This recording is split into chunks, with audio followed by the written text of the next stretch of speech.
Dhimma daangaa naannoo Oromiyaa fi Sumaalee gidduutti atakaroo deemaa jirudha. Ishee waan mudannuu qabna. Sagantaa kana gaggeessuun Shamsuu Bashiirii. Waayila kiyyaadhaan dhalatee hanga dhuma sagantaa keenyatti wajjin turaan affeerra teenyaataan kabajaati. Adam baga nagaan dhufte. Shamsuu baga nagaan dhufte. Taatee hedduu galatoomii. Akkuma beekamu Adam dhiyeenya kana rakkoon daangaa naannoo Sumaalee fi Oromiyaa gidduu jirtu akka malee hammaattee jirti. Manni marii naannoo Sumaaleettis waan kana ilaalchisee ibsa baasee jira. Araddaalee qabu irratti gandoota karaa naannoo afurii haa ta'u jalatti deebisee faayisaa godhachuu himeeti jira. Irra guddaan araddaalee tanaa Oromiyaa irraa kan fudhatamanii.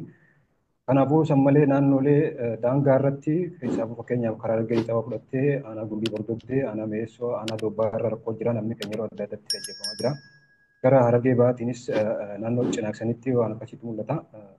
Akkasumas Baalee hanga Moyyaaleetti karaa takkitti Oromiyaan qabu jechuudha. Magaalaa Moyyaaleettis naannoo Sumaalee jala deebisuudhaaf sochii guddaatu taasifamaa jira. Dhimma kanarratti maal jettame? Dhimmi daangaadhaa dhimma laftu ilaalamuu qabu miti. Dhimmi daangaadhaa lubbuu gartee bara 2017 keessa ilmaan Oromoodhaa nama miliyoona olii lakkaa'amu lubbuu isaanii gartee kan jimlaadhaan naannoo Sumaalee keessatti akkas ajjeefamanii kan gartee miidhaan qaamarra geessee maatiin adda faca'ee qabeenyi isaanii hasaamamee kan gartee haala suukaneessaadhaan gochoonni suukaneessaa irraa raawwataman san hundaaf sababa haa ta'u dhimma daangaati.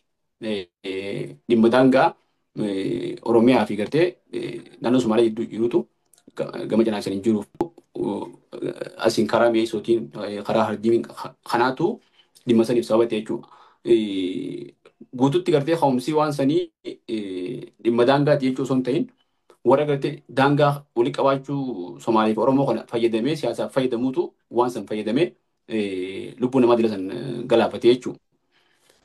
Deebi'ee wanni san hanga ammaatti illee ammaas gartee wanni dhufe kuni lubbuu lammiileetiif sodaa guddaadha jechuudha. Lubbuu lammiilee ammallee nama hedduutu ajjeefame gama Oromiyaa irraa akkuma atuu gartee miidiyaalee adda addaa agartu Godoo guututtis Meessottis Bordoddeetti akkana nama dirree dhawatti illee nama hedduutu ajjeefame.